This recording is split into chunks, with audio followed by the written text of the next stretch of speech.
할렐루야! 오늘도 말씀으로 새 힘을 주시는 하나님을 찬양합니다. 안녕하세요. 장정훈 전사입니다.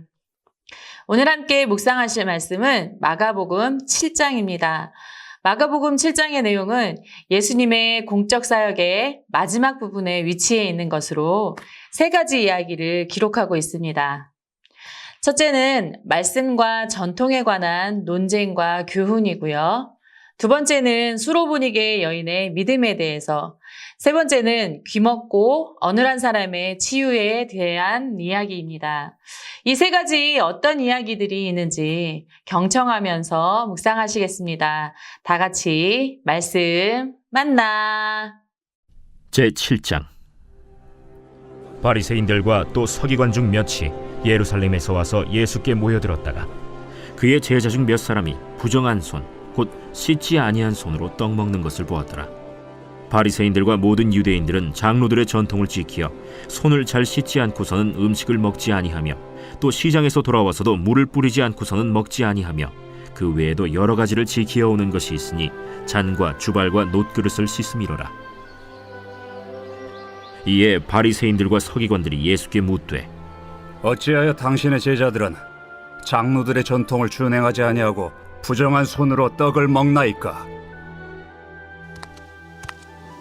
이사야가 너희 외식하는 자에 대하여 잘 예언하였도다. 기록하였으되 이 백성이 입술로는 나를 공경하되 마음은 내게서 멀도다. 사람의 계명으로 교훈을 삼아 가르치니 나를 헛되이 경배하는도다 하였느니라. 너희가 하나님의 계명은 버리고 사람의 전통을 지키느니라. 너희가 너희 전통을 지키려고 하나님의 계명을 잘 저버리는도다. 모세는 네 부모를 공경하라 하고 또 아버지나 어머니를 모욕하는 자는 죽임을 당하리라 하였거늘, 너희는 이르되 사람이 아버지에게나 어머니에게나 말하기를 내가 드려 유익하게 할 것이 고르반 곧 하나님께 드림이 되었다고 하기만 하면 그만이라 하고, 자기 아버지나 어머니에게 다시 아무것도 하여 드리기를 허락하지 아니하여 너희가 전한 전통으로 하나님의 말씀을 폐하며 또 이 같은 일을 많이 행하느니라. 너희는 다 내 말을 듣고 깨달으라. 무엇이든지 밖에서 사람에게로 들어가는 것은 능히 사람을 더럽게 하지 못하되 사람 안에서 나오는 것이 사람을 더럽게 하는 것이니라 하시고 무리를 떠나 집으로 들어가시니 제자들이 그 비유를 묻자온데, 너희도 이렇게 깨달음이 없느냐? 무엇이든지 밖에서 들어가는 것이 능히 사람을 더럽게 하지 못함을 알지 못하느냐? 이는 마음으로 들어가지 아니하고 배로 들어가 뒤로 나감이라. 이러므로 모든 음식물을 깨끗하다 하시니라. 사람에게서 나오는 그것이 사람을 더럽게 하느니라.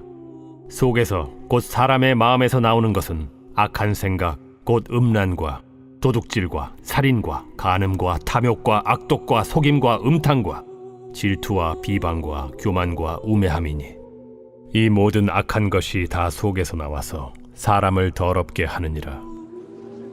예수께서 일어나사 거기를 떠나 두로 지방으로 가서 한 집에 들어가 아무도 모르게 하시려 하나 숨길 수 없더라.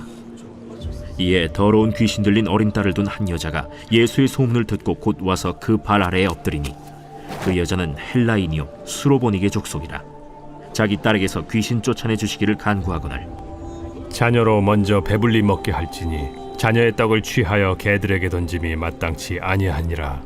주여, 올소이다마는 상아래 개들도 아이들이 먹던 부스러기를 먹나이다. 이 말을 하였으니 돌아가라. 귀신이 내 딸에게서 나갔느니라. 여자가 집에 돌아가 본즉 아이가 침상에 누웠고 귀신이 나갔더라. 예수께서 다시 두로 지방에서 나와 시돈을 지나고 데가볼리 지방을 통과하여 갈릴리 호수에 이르시매, 사람들이 귀먹고 말 더듬는 자를 데리고 예수께 나와 안수하여 주시기를 간구하거늘, 예수께서 그 사람을 따로 데리고 무리를 떠나사 손가락을 그의 양 귀에 넣고 침을 뱉어 그의 혀에 손을 대시며 하늘을 우러러 탄식하시며, 에바다, 이는 열리라는 뜻이라. 그의 귀가 열리고 혀가 맺힌 것이 곧 풀려 말이 분명하여졌더라. 예수께서 그들에게 경고하사 아무에게도 이르지 말라.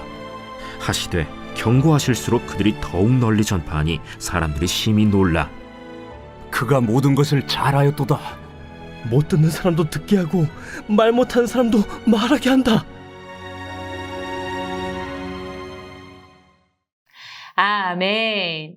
예루살렘에서 온 바리새인들과 몇몇의 서기관들이 예수님께 모여들었습니다. 그들은 예수님이 자신들의 기득권을 위협한다고 생각하고 있기에 책을 잡기 위해 내려왔습니다. 이런 그들의 눈에 들어온 것은 제자들이 부정한 손으로 떡을 먹는 것이었습니다. 이스라엘 제사장들은 제사를 드릴 때 손을 정결하게 씻었습니다. 이것이 손을 씻는 이유였죠. 제사, 곧 하나님 앞에 나아갈 때 우리의 몸과 마음을 정결하게 하고자 하는 의식에서 시작이 되었습니다. 그런데 이 의식이 중요해지다 보니 이것을 세분화하고 다듬다가 규정을 만들고 규정들이 늘어나서 신앙의 틀을 만들어버린 것입니다. 이것을 자랑스럽게 여기고 가르치고 이해학습된 사람들은 그것이 기준이 되어 신앙보다 더 중요한 것이 되었습니다. 부정한 손으로 먹었다고 불결하게 보는 것은 제사의식 때 손을 씻는 정결의식이 세분화된 것입니다. 이들이 문제 삼은 것을 듣고 예수님은 손이 부정한 것이 문제가 아니라 마음이 부정한 것을 말씀하십니다. 의식이 되고만 전통, 그 의식이 외식이 되어갔습니다. 본질을 벗어난 것입니다. 속은 감추고 겉만 포장하게 된 형국입니다. 마음, 태도는 하나님을 향해 있지 않고 절차, 의식에 집중하면서 그 의식이 외식으로 변합니다. 예수님은 그 마음이 하나님을 향해 있지 않는 겉만 있는 모습에 분노하셨습니다. 예수님은 14절에 너희는 다 내 말을 듣고 깨달으라 말씀하십니다. 듣는데 그치지 말고 깨달으라고 말씀하십니다. 신앙의 본질은 하나님 그분 자체입니다. 하나님을 닮기 위한 우리의 수고도 중요합니다. 그러나 하나님보다 그 수고가 우선된다면 신앙의 본질은 잃고 본질을 담고 있는 형식만을 생각하게 된다면 우리는 방향을 잃은 것과 같습니다. 이 형식이 무엇일까요? 여러분의 신앙생활 속에서 하나님보다 더 중요하게 생각되는 신앙생활 습관들이 있다면 한번 떠올려 보시기 바랍니다. 하나님이 경험되지 않은 말씀과 기도, 찬양과 봉사와 나눔의 삶. 하나님, 그분을 잘 알지 못하는데 교회 생활을 잘 알고 있다면 멈추어 서서 분별하는 시간이 반드시 있어야 합니다. 여러분, 하나님과 가까우십니까? 하나님과 친하십니까? 혹여 일방적으로 내 얘기만 하고 있지는 않습니까? 여러분, 하나님의 음성이 분명하고 또렷하게 들리십니까? 코로나로 인해 여러분의 무너진 영역들을 살펴보시기 바랍니다.